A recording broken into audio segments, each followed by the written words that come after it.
Bapak Ibu, ayo kita boleh berikan contoh yang terbaik bagi anak-anak kita muda. Mari. Shalom, mari isi dulu bangku yang di depan, yuk. Ayo. Bapak Ibu pelayan boleh diajukan ke depan supaya lebih baik. Mama Joy maju lagi ke depan. Axel.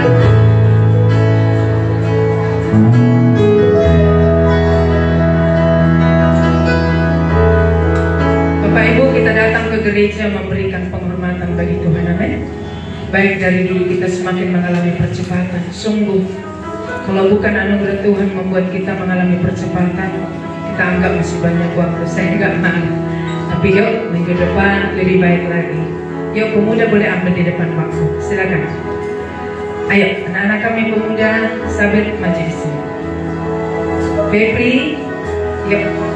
Guru sekolah minggu beri contoh bagi orang tua kita. Dimulai dari saya, gitu ya kan? Nah, Febri ada, Febri? Nah, ambil di depan sini. Mari Pak, boleh maju. Saya tunggu. Ini penting bagi kita. Seperti mau naik pesawat itu kan, kalau kita naik pesawat nggak bisa enggak. Maju. Pak Renata boleh maju satu lagi. Dek, kamu guru sekolah minggu, mari maju. Iya. Iya. Yang lain menyusul di belakang. Ya. Oh, haleluya.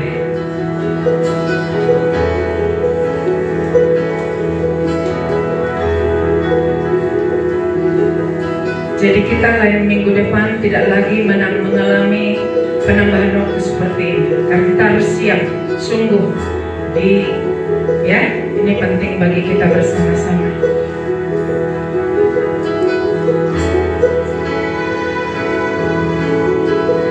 Saya jemput kita berdiri bersama-sama. Semua handphone tidak ada lagi yang mengganggu kita, hanya hubungan kita dengan Tuhan yang harus kita pelihara, yang harus kita maksimalkan. Sepakat Bapak Ibu? Sepakat? Hanya hubungan itu. Terima kasih Tuhan, kami mengucap syukur kepadamu. Tolong kami Roh Kudus, Engkaulah yang menginsapkan kami akan kebenaran Kristus, sehingga setiap kami mengalami percepatan di dalam Tuhan. Jikalau tidak, kami tidak akan mungkin sampai kepada tujuan Tuhan. Sebab bukan kami yang menjadi target, tapi Tuhan. Terima kasih Bapak, pagi hari ini kami semua mengalami pembaruan. Dimulai dari pikiran kami yang akan membawa dampak kepada sikap kami, kepada seluruh kehidupan kami. Roh Kudus, Engkaulah guru yang ditempatkan oleh Bapa di dalam setiap kami, yang diingini dengan cemburu, tapi bukti bahwa kami adalah milik-Mu.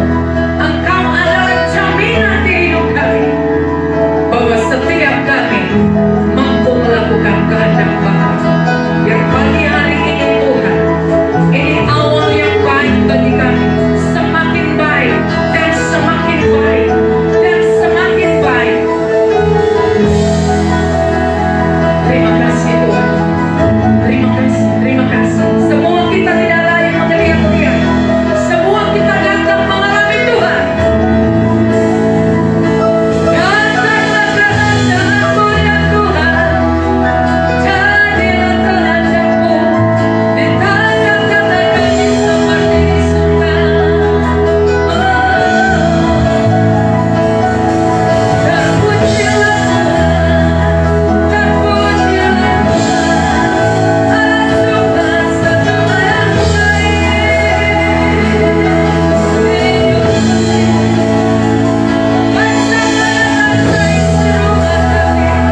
Bukan di hati kami Bapa, kasih kami kepadamu.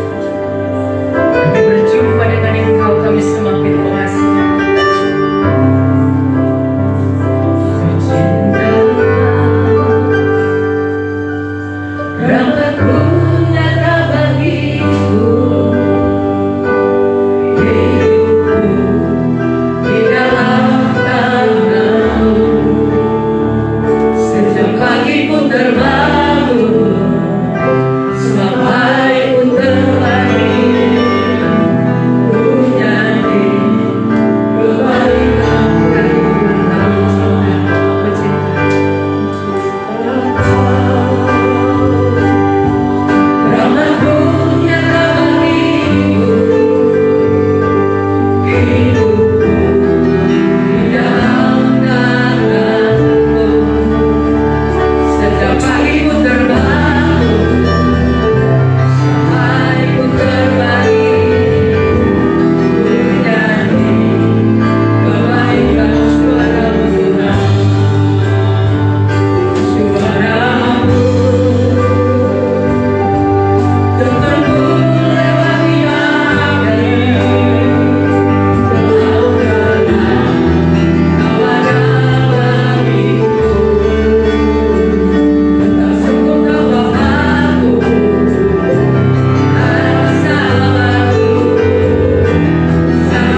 syukur kami hanya panjatkan kepadamu, ya Bapa kami, ya Yesus Tuhan kami, ya Roh Kudus penolong kami. Terima kasih, terima kasih, terima kasih ya Tuhan. Engkau telah memenuhi kami dengan kami gereja Tuhan dengan kepenuhan-Mu. Terima kasih Tuhan. Kami mau duduk diam. Kami mau mendengarkan Engkau berfirman. Kami rindu Engkau terus menuntun kami. Terima kasih Tuhan. Terima kasih untuk telinga yang mendengar, hati yang memahami, dan pikiran Kristus. Terima kasih kami sambut kebenaran firman-Mu hanya di dalam nama Tuhan Yesus. Kita yang siap menyambutnya, sama-sama kita katakan amin. Silakan duduk Bapak Ibu yang dikasihi oleh Tuhan.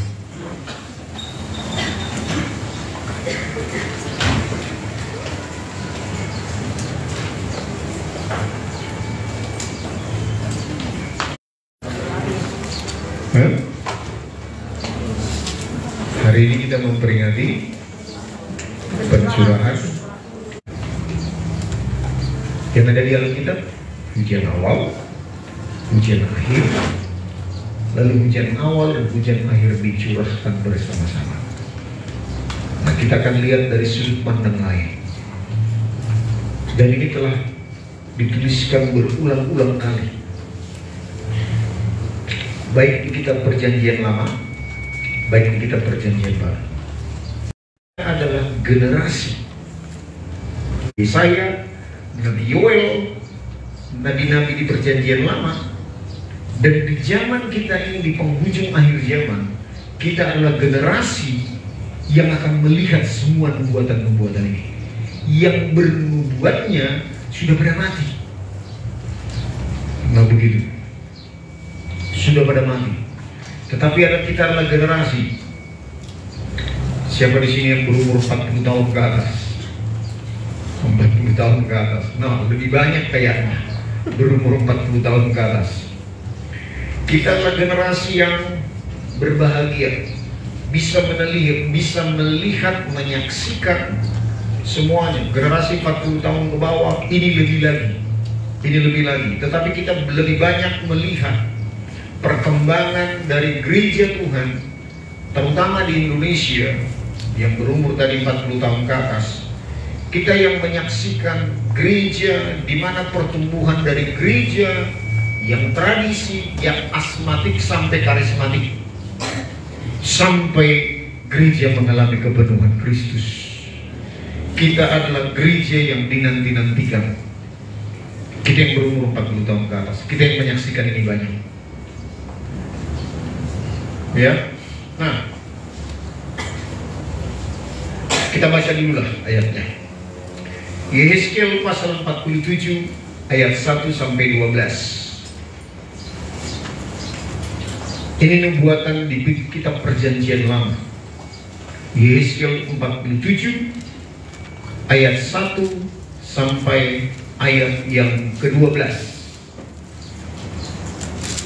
Benar-benar kita cermati pembacaan ini ya. Ayo kita baca sama-sama.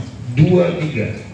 Kemudian ia membawa aku kembali ke bait suci, dan sungguh ada air keluar dari bawah ambang pintu bait suci itu dan mengalir menuju ke timur, sebab bait suci itu juga menghadap ke timur.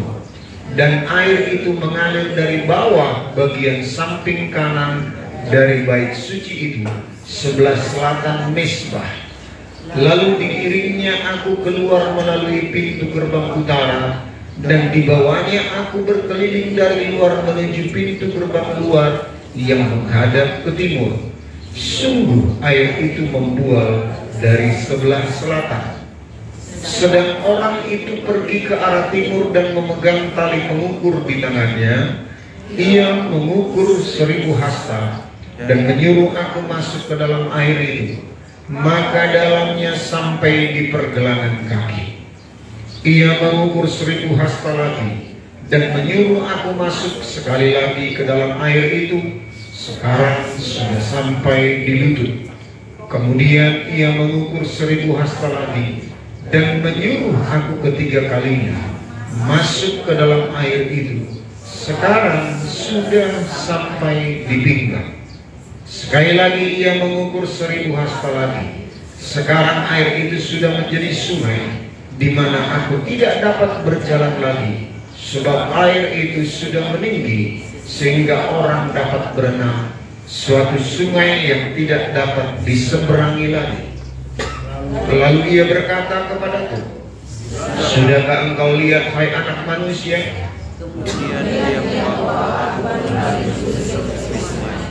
Dalam perjalanan pulang, sungguh sepanjang tepi sungai itu ada banyak pohon di sebelah sini dan di sebelah sana. Ia berkata kepadaku, sungai ini mengalir menuju wilayah timur dan menurun ke arah Yordan dan bermuara di laut Asing, air yang mengandung banyak garam, dan air itu menjadi tawar.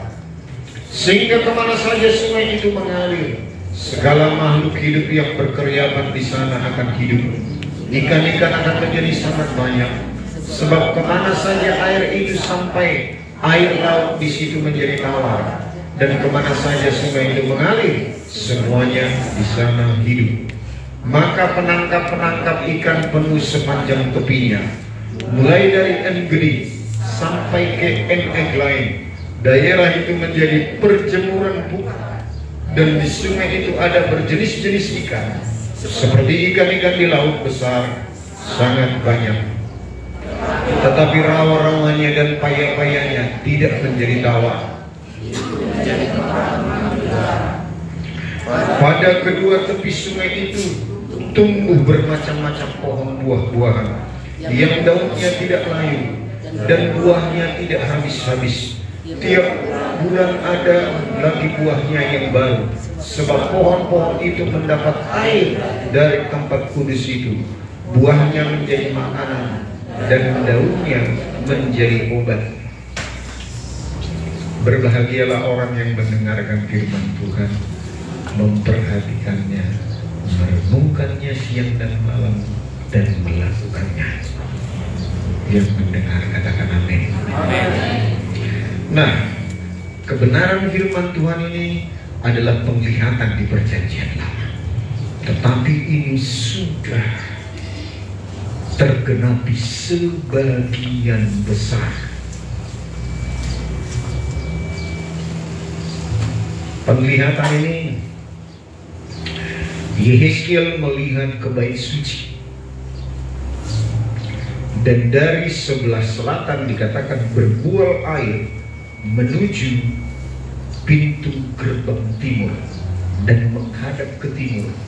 Tidak kebetulan pergerakan Injil keluar dari Yerusalem tadinya mau dibawa Paulus langsung ke Indonesia, ke Asia Kecil, tetapi diinterupsi, bisa para rasul dikatakan masuk ke Makedonia, ke Eropa, ke Amerika, lalu terakhir menuju Asia Kecil, Indonesia. Nah, mari kita lihat penggenapan dari kebenaran firman Tuhan. Kalau kita perhatikan perjalanan orang Kristen, khususnya di Indonesia, masuknya Injil ke Indonesia pertama lewat Maluku. Saya kurang hafal siapa pembawa pemberita Injil itu. Ya. Lalu kedua, mention dari Tanah Batak. Lalu ketiga, oleh interupsi Roh Kudus di Tanah Jawa. Itu interupsi Roh Kudus. Kegerakan di Tanah Jawa itu sangat luar biasa. Bahkan di antara Wali Songo banyak sekali yang berhubungan dengan Sang Widi, I Gusti. Nah, kalau mau banyak mendengar ini, tonton di YouTube. kesaksian daripada Pak Pendeta Bambang Mursena. Dia banyak menyelidiki hal ini. Penginjilan di Pulau Jawa itu langsung interupsi dari Roh Kudus kepada raja-raja, wali songo. Dan itu membuat kegerakan yang luar biasa di tanah Jawa. Nah, dari timur, dari Pulau Ambon, Maluku, itu masuk ke Indonesia. Lalu Momensen datang tahun 1800 berapa itu. Lalu di Pulau Jawa. Nah, lihat, semua kegerakan ini melahirkan gereja-gereja tradisi. Betul? Gereja-gereja tradisi. Lalu tahun 80-an, tahun 90-an, mulailah masuk karismatik yang memimpin gereja ke dalam doa pujian penyembah. Lalu juga mulai yang acuh, di mana gereja Tuhan agak cuek dengan membaca Alkitab. Alkitab hanya dipajang di lemari, mulai disentuh. Kehausan, kelaparan akan kebenaran firman Tuhan. Di zaman gereja karismatik tahun 80-90-an mulai tersentuh. Saya tahun 96 berpindah dari gereja tradisi ke gereja karismatik tahun 96. Nah begitu, 97 saya di Batam. Dan sampai sekarang ini. Nah, kalau saya perhatikan dalam 5 tahun belakangan ini, Tuhan membawa gereja Tuhan di Indonesia masuk kepada kedewasaan. Nah lihat, kita akan menyaksikan ini, bahwa seyogianya ketika gereja-gereja Tuhan mulai mengalami kejenuhan di gereja tradisi, mulai mengalami kejenuhan. Kalau khotbah, sebagian besar bapak-bapak keluar dari gedung merokok di luar, ya kan? Nah, makan permen, dan tidak jarang jemaat banyak yang tidur kalau khotbah. Nah itu masa kejenuhan, masa kejenuhan. Mulai orang-orang yang mencari haus dan lapar akan hadirat Tuhan, perjumpaan dengan Tuhan, haus memuji menyembah Tuhan, haus akan kebenaran, mulai dibawa masuk di dalam kegerakan karismatik Pentakosta. Dan ini dibawa sebetulnya oleh Bapak Pendeta Saina Babani. Nah dia sudah meninggal ya. Nah sebetulnya gereja KBP mau dibawa kegerakan karismatik, tetapi itu mengalami kendala waktu itu. Jadi ya terjadi perpecahan di tubuh HKBP sekitar tahun 94-95. Saya tahun 96 berpindah. Keluarga saya yang pertama, yang dulu itu saya hadir minggu kemarin, itu berpindah di tengah-tengah pergolakan ini. Ada gereja SSA, iya kan? Masih ingat itu? Gereja SSA, setia sampai akhir. Jadi terpecah belah gereja KBP dan juga menyusul gereja-gereja tradisi yang lain. Ya, nah itu pergerakan perpindahan. Dan 5 tahun terakhir ini seperti yang saya katakan, gereja mulai mengalami kejenuhan di gereja karismatik Pentakosta. Kejenuhannya gimana? Gereja karismatik Pentakosta jago kandang dikatakan. Jago kandang, pintar memuji menyembah Tuhan. Ya, tindakan keagamawian itu sangat menyorok dibandingkan dengan gereja tradisi. Tetapi ketika terbentur dengan masalah, gereja karismatik mulai limbung. Itu yang disebut jago kandang. Nah lihat, karena apa? Ada doktrin yang mengatakan bahwa mengikut Tuhan itu beres-beres saja. Kalau ada masalah tengking, tidak dihadapi, tidak kuat dan perkasa. Nah ketika 5 tahun terakhir ini, gereja Tuhan dibawa kepada gereja Injil yang murni, baru mulai mengalami kedewasaan. Nah dari sini saya lihat, nah, makanya saya bilang umur 40 tahun ke atas kita bisa menyaksikan kegerakan pertumbuhan gereja di Indonesia. Kita yang rata-rata dari gereja tradisi, ya. Nah, dalam penglihatan itu, kita di gereja tradisi, hidup kita masih suka-suka kita, betul Bapak Ibu? Ya, gereja itu hanya sekedar, jadi sama seperti setumit, semata kaki. Kalau kita berjalan di air yang sebatas mata kaki, kita masih suka-suka kita berjalan kemanapun. Nah, begitulah gambaran daripada gereja tradisi. Kita masih suka-suka kita. Kehidupan yang dipimpin oleh Roh Kudus, lambang daripada air semata kaki itu, masih belum membawa pengaruh. Masih suka kita berjalan ke sana kemari. Sekalipun ada Roh Kudus, tetapi tidak mempengaruhi, sedikit saja mempengaruhi. Lalu ketika kita ke gerakan Pentakosta Karismatik, masuk dalam pujian penyembahan, masuk dalam pengenalan akan Tuhan, mulai kita sebatas lutut. Mulai kita tidak bebas, tetapi masih gampang kalah dengan persoalan, masih gampang kalah dengan berbagai masalah. Itu yang disebut jago kandang itu. Nah, itu istilah saya saja ya, jago kandang. Jadi mari kita lihat pertumbuhan gereja itu ada di zaman kita. Nah, setelah itu sepinggang. Lalu nanti ketika kita telah mengenakan kodrat ilahi, kita tidak bisa lagi. Kita hanya bisa berenang. Kita bahkan tidak bisa berbuat dosa lagi. Jadi kita masih taraf mana?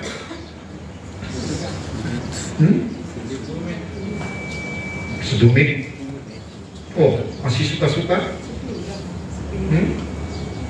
Atau selutut? Atau siapa sebatas sepinggang?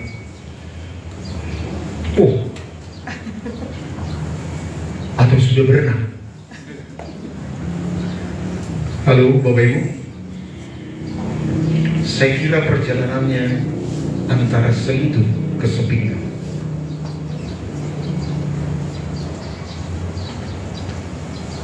Kita memang secara di mulut kita sudah bisa membicarakannya, tapi secara praktik kita belum bisa.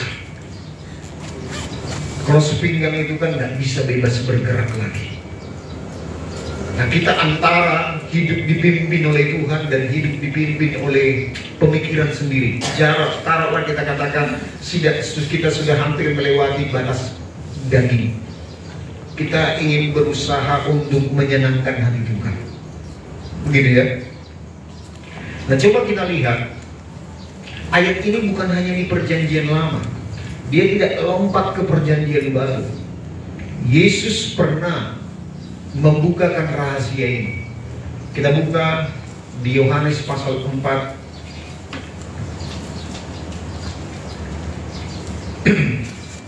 Yohanes pasal 4 ayat 13 sampai 14.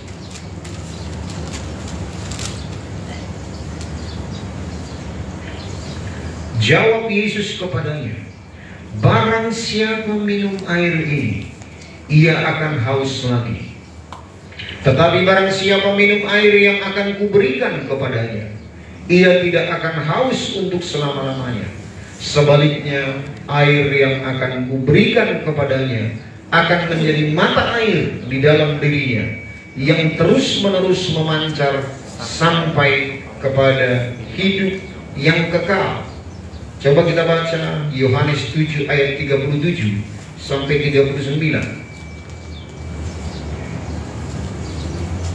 Diulangi lagi oleh Tuhan Yesus. Ayat 37 sampai 39. 2-3. Dan pada hari terakhir, yaitu pada puncak perayaan itu, Yesus berdiri dan berseru, barang siapa haus, baiklah ia datang kepadaku dan minum. Barang siapa percaya kepadaku, Seperti yang dikatakan oleh kitab suci, dari dalam hatinya akan mengalir aliran-aliran air hidup.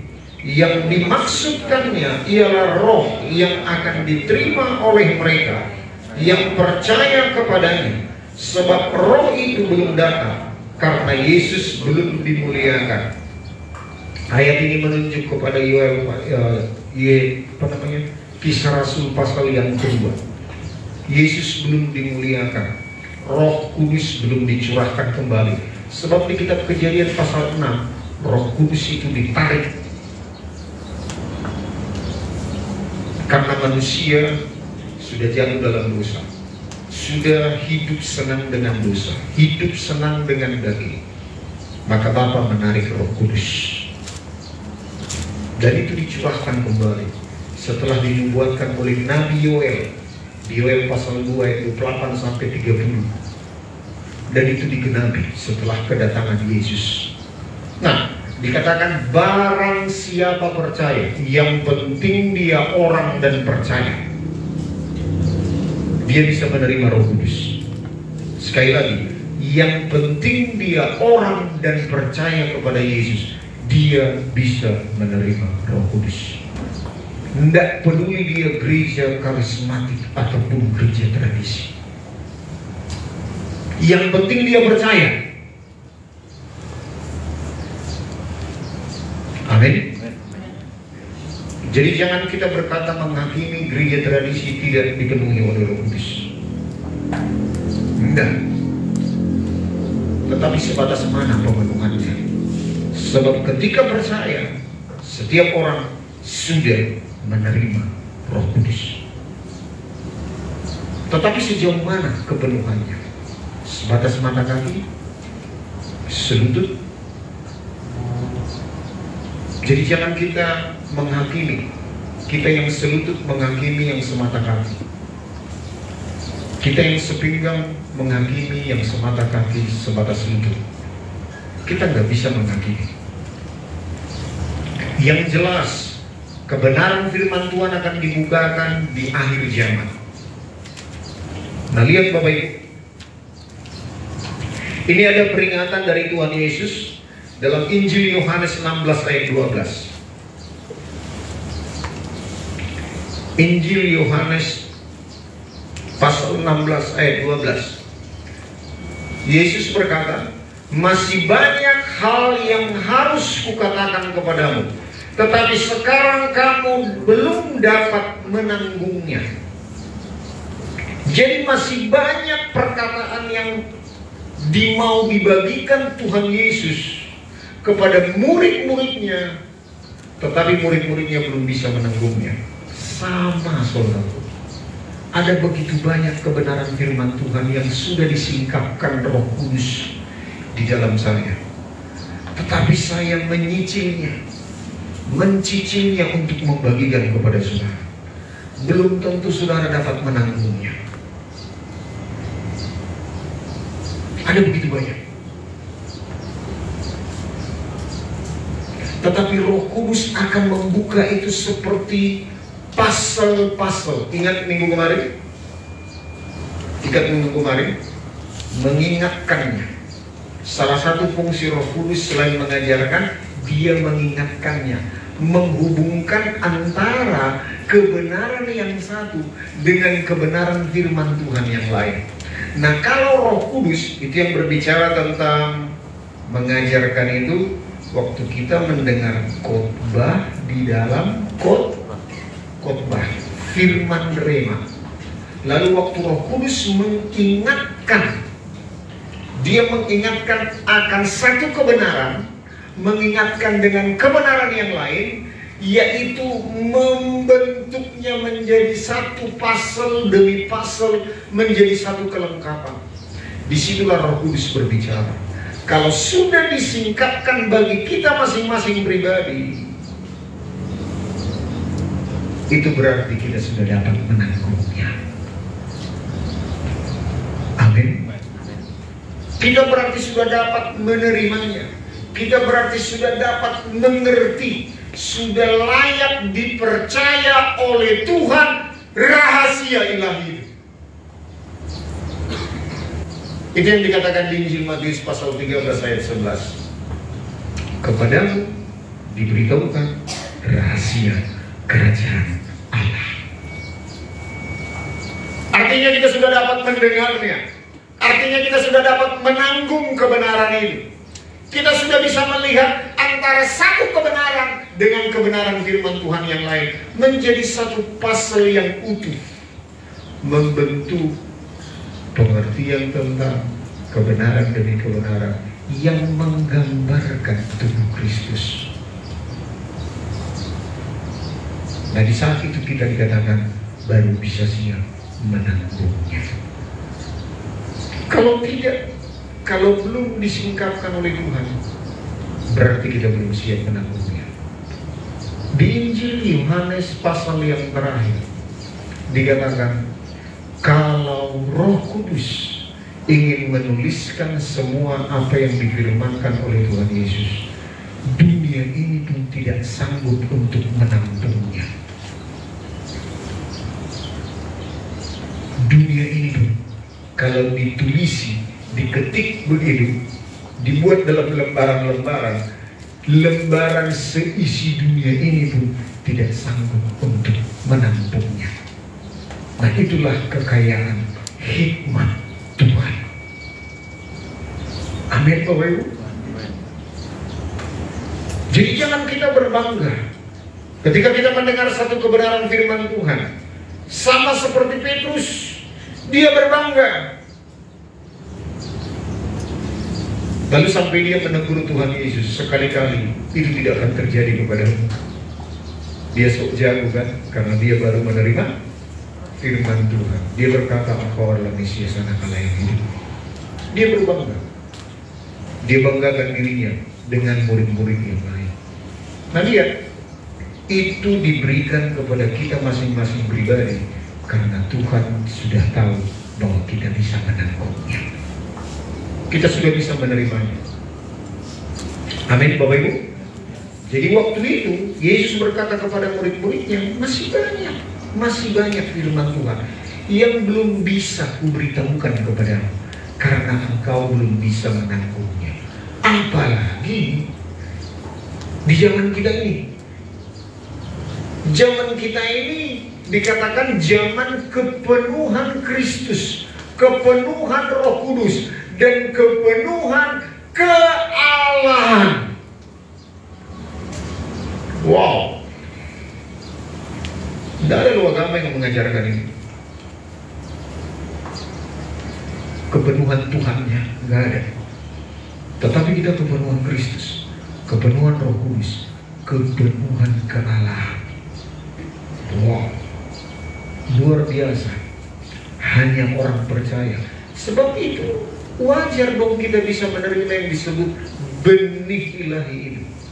Sebab di dalam benih itu ada tersembunyi pohon, ranting, daun, dan buah. Kalau dia benih mangga. Amin. Kalau kita bertumbuh semakin dewasa, wajar kita mengalami kepenuhan Kristus, kepenuhan Roh Kudus, kepenuhan kealahan. Yang mengerti kita berikan tepuk tangan bagi Tuhan. Itu satu penyingkapan yang luar biasa. Nah, sekarang mari kita lihat.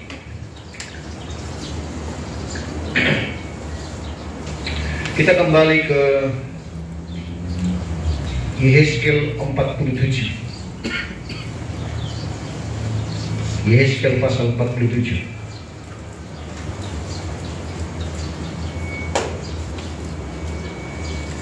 Mulai ayat yang ke-7.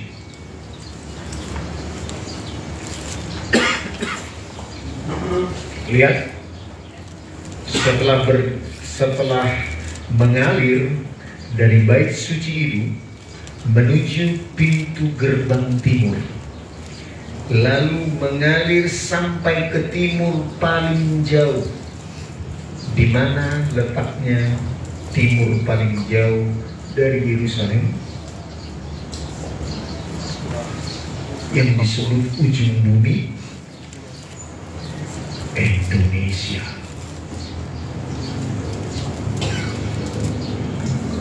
Indonesia ada di pintu gerbang timur Bait Allah. Ada pintu gerbang timur, barat, utara, dan selatan. Dan Indonesia ada di pintu gerbang timur. Dan yang paling ujung adalah Indonesia. Nah, lihat Bapak Ibu, kita sudah pernah bahas ini. Di pintu gerbang timur, lalu dikatakan dalam perjalanan pulang. Jadi Injil itu harus pulang kembali.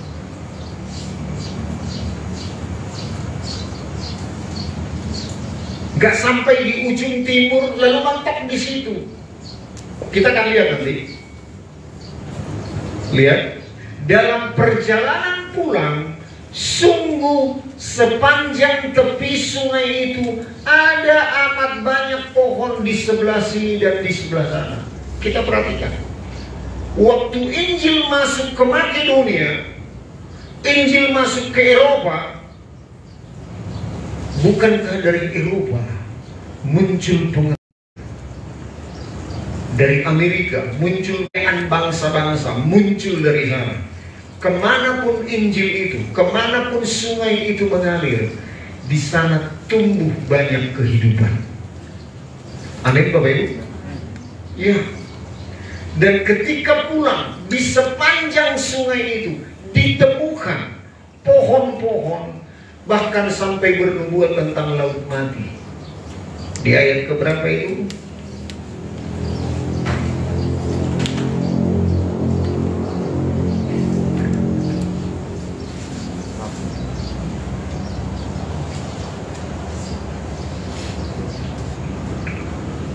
Di Hezkel 47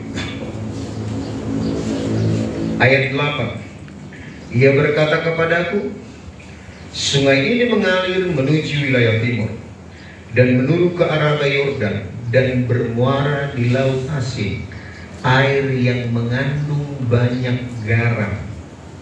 Itu laut mati. Dan di laut mati itu akan terjadi kehidupan yang notabene sampai sekarang tidak ada makhluk hidup yang hidup di sana. Tetapi nubuatan ini telah diteliti. Di laut mati ternyata ada kekayaan yang luar biasa, yang bahkan dinubuatkan pada zaman Antikristus. Ketika Antikristus berkuasa atas dunia ini, apa yang dinantikan oleh orang Israel yaitu Sang Mesias. Tetapi ternyata Antikristus yang datang, lalu mereka akan dianiaya selama 3,5 tahun. Lalu kekayaan dari laut mati ini yang akan memelihara mereka di Bukit Petra. Di laut mati pun akan berubah menjadi kehidupan. Dan ini masa-masa di hari-hari terakhir. Makanya saya katakan kegerakan terakhir bukan di Indonesia, tetapi kegerakan terakhir, mari kita baca Roma pasal 11 ayat 28 sampai ayat 36. Saya anjurkan Bapak Ibu mulai baca ayat pertama. Di rumah, renungkan, simak baik-baik dengan seksama supaya mengerti jalan-jalannya Tuhan. Sampai hari ini, sampai sekarang ini kita bisa membaca sampai di mana perjalanan kita sebagai gereja Tuhan. Kita tidak meraba-raba. Tuhan kita itu Tuhan masa depan penuh pengharapan. Itu jelas-jelas. Masa depan kita bukan di masa di mata tukang peramal, enggak. Tapi masa depan kita di tangan tukang penjunan itu. Masa depan kita benar-benar di tangan pencipta kita, pencipta langit dan bumi. Dan itu dituangkan. Lihat ayat 28. Kita baca sama-sama. Mengenai Injil, mereka adalah seteru Allah karena kamu. Tetapi mengenai pilihan, mereka adalah kekasih Allah karena nenek moyang. Sampai di situ dulu. Sampai di situ dulu. Ayat 28. Mengenai Injil, mereka adalah seteru Allah karena kamu. Mereka menolak Injil. Lalu keselamatan itu beralih ke bangsa-bangsa lain. Mengenai Injil, mereka adalah seteru Allah. Kalau baca dari ayat pertama saya katakan tadi, mereka menolak seperti pohon zaitun yang dipatahkan, lalu kita dicangkokkan. Nah begitu, kita yang dicangkokkan. Lalu nanti oleh karena kecemburuan mereka, jadi Paulus berkata, semoga karena pelayananku bisa membangkitkan kecemburuan daripada bangsa Israel. Sebab orang di luar Israel menerima kasih karunia, mereka berseru kepada Allah Israel, Allah Elohim Yahweh itu. Berseru, kita berseru, ya Bapa, ya Bapa. Semoga itu membangkitkan kecemburuan mereka, dikatakan. Nah sebab itu kamu jangan sombong dan congkak hati. Kalau kamu yang dicangkokkan saja bisa menerima kasih karunia itu. Nah lihat, karena Injil kita mendapatkan kasih karunia. Mereka menjadi seteru Allah. Tapi lihat, tetapi mengenai pilihan, Tuhan memilih Abraham dari antara penyembahan berhala. Abraham itu penyembah berhala. Abram tadinya penyembah berhala, tetapi dia pilih Abram, dari sana melahirkan Israel. Tuhan memilih Israel. Di Keluaran pasal 19, aku akan menjadikan engkau umat kesayanganku. Jadi berdasarkan pilihan, mereka adalah kekasih Allah. Wow, ini rahasia yang luar biasa. Ayat 29. Sebab Allah tidak menyesali kasih karunia dan panggilannya. Walaupun Israel memberontak, walaupun Israel menolak Tuhan Yesus, tetapi Allah tidak pernah menyesali panggilannya, kasih karunia yang diberikannya. Sedangkan kepada iblis yang memberontak saja, Tuhan tidak pernah mencabut talenta dan karunia. Nah, makanya dukun masih bisa berbuat mujizat. Ayat 30. Sebab sama seperti kamu dahulu tidak taat kepada Allah, tetapi sekarang kamu beroleh kemurahan oleh ketidaktaatan mereka. Karena ketidaktaatan mereka, karena mereka menolak Injil itu, mereka menolak Yesus. Lalu oleh karena itu, kemurahan itu jatuh kepada kita bangsa-bangsa di luar bangsa Israel. Kita menerima kemurahan. Ayat 31. Demikian juga mereka sekarang tidak taat, supaya oleh kemurahan yang telah kamu peroleh, mereka juga akan beroleh kemurahan. Lihat, kalau tadinya oleh mereka kita beroleh kemurahan, sekarang oleh kita mereka beroleh kemurahan. Diputar sama Tuhan. Ayat 32. Nah lihat, sebab Allah telah mengurung semua orang dalam ketidaktaatan, supaya ia dapat menunjukkan kemurahannya atas mereka semuanya. 33. Oh alangkah dalamnya kekayaan, hikmat dan pengetahuan Allah. Sungguh tak terselidiki keputusan-keputusannya, dan sungguh tak terselami jalan-jalannya. 34. Sebab siapakah yang mengetahui pikiran Tuhan? Atau siapakah yang pernah menjadi penasehatnya? Atau siapakah yang pernah memberikan sesuatu kepadanya sehingga ia harus menggantikannya?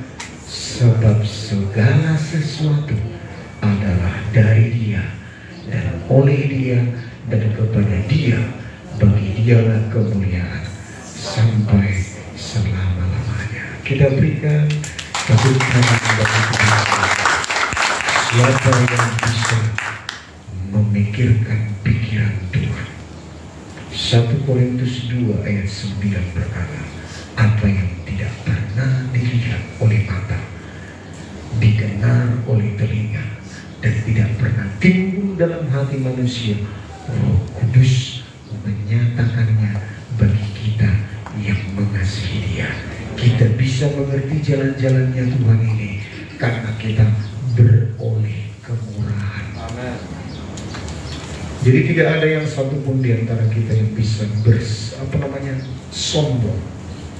Kita beroleh kemurahan. Kita boleh mengerti jalan-jalannya Tuhan. Kita boleh menyaksikan jalan-jalannya Tuhan. Dikatakan, oh alangkah dalamnya. Kalau saya bisa mengerti ini, kalau kita bisa mengerti ini, wow, siapakah kita? Nah, salah seorang teman daripada Pastor Stephen Agustinus, saya lupa nama depannya, tetapi nama akhirnya saya masih ingat, titik-titik Gomez. Dia orang India. Dia dipanggil oleh profesor yang memimpin orang-orang yang mendapatkan piala Nobel. Waktu dia mendengar khotbah dari hamba Tuhan ini, dia panggil di Jepang. Lalu dia disuruh mempresentasikan apa yang dia dapat tentang keilahian. Saya masih ingat waktu itu kesaksiannya. Kita ini adalah pribadi yang keempat dari Allah Bapa, Anak, dan Roh Kudus. Pribadi yang pertama Allah Bapa, pribadi yang kedua Tuhan Yesus, pribadi yang ketiga Roh Kudus, yang keempat adalah kita, sebab kita adalah anak-anak Allah. Lalu waktu dia mempresentasikan tentang keilahiannya Allah, dia berkata, kalau mereka orang-orang seperti ini duduk menjadi profesor, mereka akan pemenang piala Nobel di seluruh muka bumi. Sebab mereka memikirkan hal-hal yang di luar batas kemampuan manusia. Profesor yang tidak mengenal Tuhan, yang agamanya nggak tahu ya, agamanya orang Jepang. Agama apa itu? Shinto. Nggak mengenal Tuhan, tetapi bisa melihat perkara-perkara kegagalan. Dia bisa menjamin orang-orang yang seperti ini, maksudnya orang-orang Kristen yang brilian. Saya jamin kalau mereka duduk di sini, mereka akan pemenang piala Nobel. Hamba Tuhan ini bilang, orang-orang Kristen seperti ini adalah pribadi yang keempat dari Allah Tritunggal, yang kelima, keenam, ketujuh, kedelapan, kesembilan, kesepuluh. Orang-orang yang mengalami kepenuhan Kristus, kepenuhan Roh Kudus, dan kepenuhan kealahan. Jadi jangan banyak melihat persoalan-persoalan yang kita hadapi. Itu yang membuat kita semakin mundur ke belakang. Mari kita melihat apa yang Bapa lihat. Dalam Efesus 1 ayat 15 sampai ayat 17 dikatakan, Tuhan memberikan roh hikmat, roh wahyu, pengertian kepada kita, supaya kita bisa melihat seperti yang Bapa lihat. Amin. Supaya kita bisa melihat seperti Bapa melihat. Supaya kita lebih mencondongkan hati pikiran kita seperti apa yang Bapa lihat. Dan mari kita mau menyaksikan.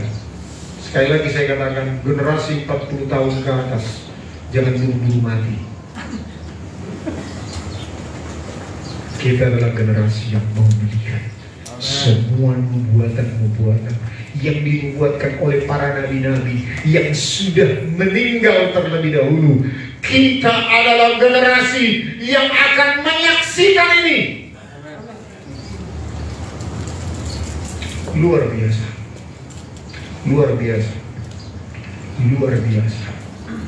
Kita akan menjadi generasi yang akan melihat semuanya apa yang dinubuatkan di Alkitab.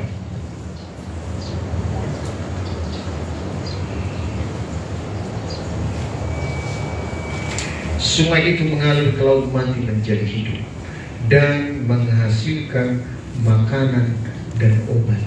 Coba perhatikan, di 5 tahun terakhir ini, bukankah obat-obatan herbal semakin membumi di Indonesia? Ini nubuatan ini diulang lagi loh, di Wahyu pasal 22 ayat yang pertama. Wahyu pasal 22 ayat yang pertama. Lalu ia menunjukkan kepadaku sungai air kehidupan yang jernih bagaikan kristal dan mengalir keluar dari tahta Allah dan tahta anak domba itu. Di mana ayatnya? Ini juga tentang sungai air yang mengalir, ya. Tapi ada ayat yang berkata bahwa di sepanjang sungai itu akan tumbuh pohon kehidupan yang berbuah setiap musimnya dan daunnya menjadi obat bagi bangsa-bangsa. Dulu ini hanya ada di negeri China. Waktu zaman penjajahan VOC Portugal bukan mau membawa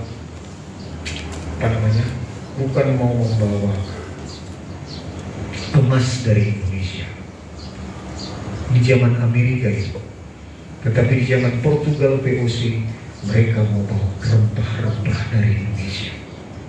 Itu berbicara tentang obat-obatan. Nanti lihat ya, kalau nggak salah Wahyu 20 ayat berapa atau Wahyu 22 ayat yang kedua, bahwa daunnya menjadi obat bagi bangsa-bangsa. Nah lihat Bapak Ibu, ini semua nubuatan-nubuatan yang sedang kita saksikan hari-hari terakhir ini. Dan Alkitab tidak pernah berbohong. Alkitab itu up to date. Kita bisa menyaksikan semuanya di zaman kita ini. Dan mari kita lihat, ini kan berbicara tentang memperingati Roh Kudus. Roh Kudus itu berbicara tentang air yang mengalir. Jikalau engkau percaya, maka dari dalam hatimu akan mengalir aliran-aliran air kehidupan sampai kepada kekekalan. Mari kita bangkit berdiri. Saya panggil para pelayan Tuhan.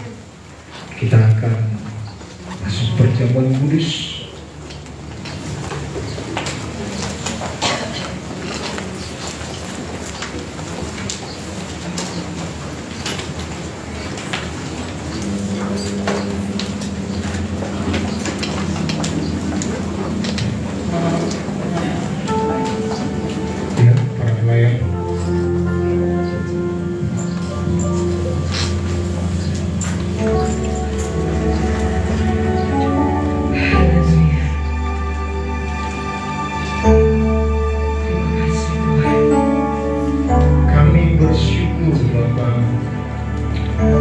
Berterima kasih, Engkaulah yang berfirman, Roh Kudus Engkau utus bagi kami sebagai jaminan bagi kami, supaya kami boleh menerima semua janji Bapa.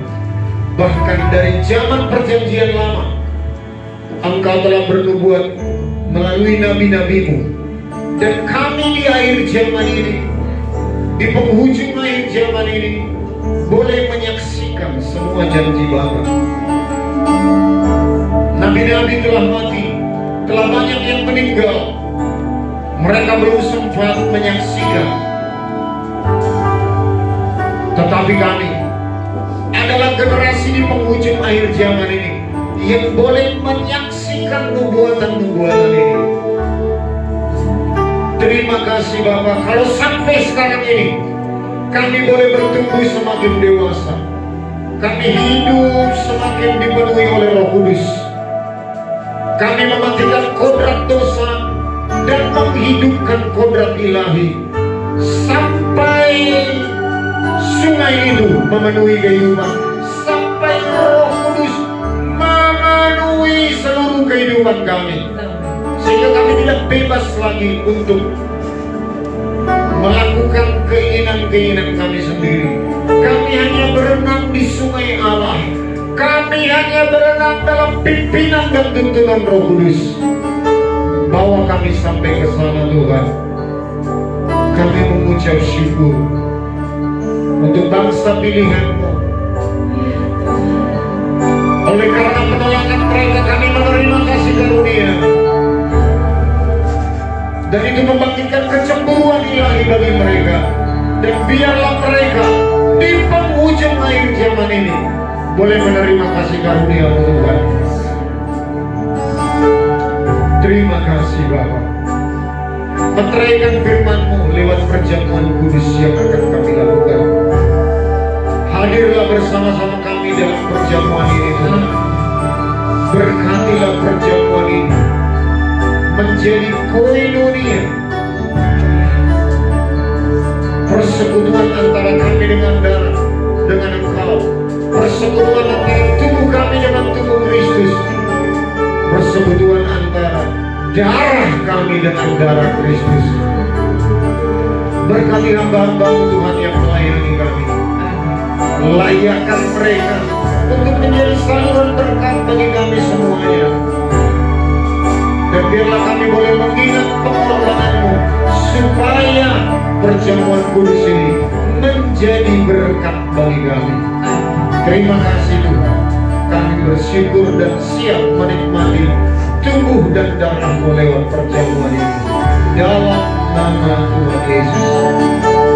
Mari silakan dijalankan. Kita duduk Bapak Ibu.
berkata kepadamu, sesungguhnya jikalau kamu tidak makan daging anak manusia dan minum darahnya, kamu tidak mempunyai hidup di dalam dirimu.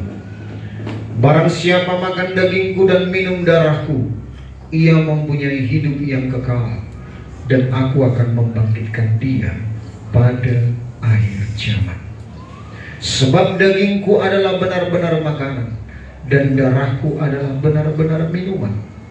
Barang siapa makan dagingku dan minum darahku, ia tinggal di dalam aku dan aku di dalam dia. Sama seperti Bapa yang hidup mengutus aku dan aku hidup oleh Bapa, demikian juga barang siapa yang memakan aku akan hidup oleh aku. Inilah roti yang telah turun dari surga, bukan roti seperti yang dimakan nenek moyangmu dan mereka telah mati. Barang siapa makan roti ini, ia akan hidup selama-lamanya. Mari kita yang percaya, kita angkat roti di tangan kanan kita. Bukankah roti yang atasnya kita ucapkan syukur, yang sebentar lagi kita akan makan, adalah merupakan persekutuan kita dengan tubuh Tuhan Yesus Kristus. Amin. Mari kita makan di dalam nama Tuhan Yesus.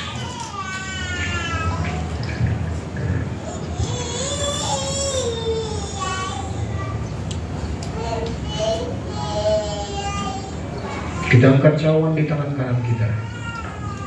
Bukankah anggur yang ada di dalam cawan ini, yang atasnya kita ucapkan syukur, yang sebentar lagi kita akan minum, adalah merupakan persekutuan kita dengan darah Tuhan Yesus Kristus.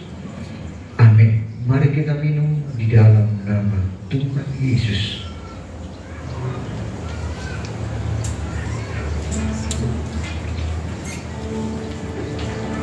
Hendaklah kita yang menikmati tubuh dan darahnya, kita akan menikmatinya sampai kepada kekekalan. Mari kita nikmati anugerah Tuhan, kasih karunia Tuhan lewat tubuh dan darahnya, lewat persekutuan dengan tubuhnya, firman-Nya, dan juga darahnya, yaitu nyawa pertukaran nyawa. Kehendak kita serahkan, kita menerima kehendak Allah. Berbahagialah kita yang menikmati persekutuan tubuh dan darah Yesus sampai kepada perjamuan kawin anak domba Allah. Kami bersyukur Bapa, kami berterima kasih oleh tubuh dan darah-Mu. Kami juga menikmati kasih karunia-Mu, kesembuhan yang kami terima di dalam darah-Mu. Bagi kami semuanya yang hadir di tempat ini, bagi keluarga kami Tuhan, bagi semua orang-orang yang kami kasihi, kami menikmati kesembuhan oleh bilur-bilur Yesus. Kami menerima kesembuhan, kami juga menerima penyediaan-Mu. Ketika kami fokus mencari kerajaan Allah dan kebenaran-Nya, maka Engkau menyediakan seluruh kebutuhan untuk memuliakan nama-Mu Tuhan. Engkau memberkati pekerjaan umat-Mu, Engkau memberkati usaha setiap umat-Mu, Engkau memberkati setiap adonan dari umat-Mu Tuhan. Terima kasih Bapa. Berkati juga yang bersekolah Tuhan, dengan pertumbuhan hikmat daripada-Mu, pengetahuan daripada-Mu Tuhan. Terima kasih Bapa. Terima kasih Tuhan Yesus.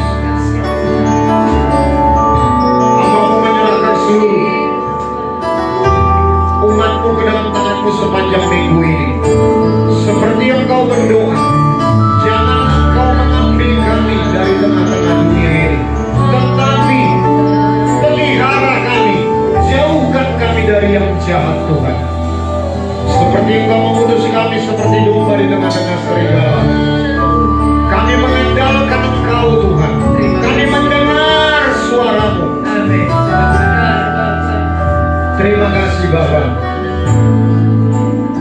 sebelum kami pulang, kami boleh menerima berkat daripada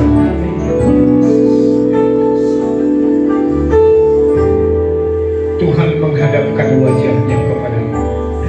Tuhan menyinari engkau dengan wajahnya dan memberikan engkau kasih karunia, damai sejahtera, anugerah yang berlimpah-limpah dari Allah Bapa di dalam Anak yang tunggal Tuhan Yesus Kristus, dan persekutuan kuat kuasa yang manis dengan Roh Kudus menyertai kita sekalian saat ini sampai Maranatha, bahkan sampai kekal selama-lamanya. Kita yang diberkati dan diutus menjadi berkat, sama-sama kita katakan amin. Tuhan Yesus memberkati. Selamat hari Minggu, shalom bagi kita semuanya.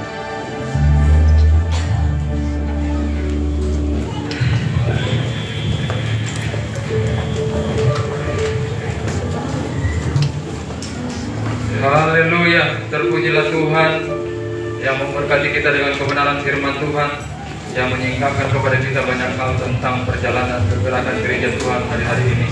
Ada pujian berkata waktu gereja bangkit, dan hari-hari ini juga gereja bangkit, dan kita semua mau bersama-sama ada di sana, amin, dalam kegerakan Tuhan. Berbahagialah kita yang mendengarkan firman Tuhan serta melakukannya. Malu hasani pasana matokon balik sama bagabe tu budal sudah luas. Hari kita dugabe mulut lawan hatani Tuhan. Pengumuman bagi kita seperti kegiatan kita biasa, hari Rabu adalah streaming, hari Jumat ada komsel wilayah masing-masing, hari Sabtu juga ada ibadah pemuda. Biarlah setiap kita terus berjalan dalam kegerakan Tuhan, melakukan setiap kehendak Tuhan. Persembahan pembangunan ada di depan, persembahan ada di belakang. Tuhan Yesus memberkati kita semua. Haleluya. Mari kita berdiri bersama-sama. Ibu, mari kita doa hari Rabu bersama-sama. Ini waktu-waktu yang terbaik bagi kita. Sambil membawa persembahan ke depan, kita bawa pujian waktu gereja bangkit di akhir zaman. Waktu gereja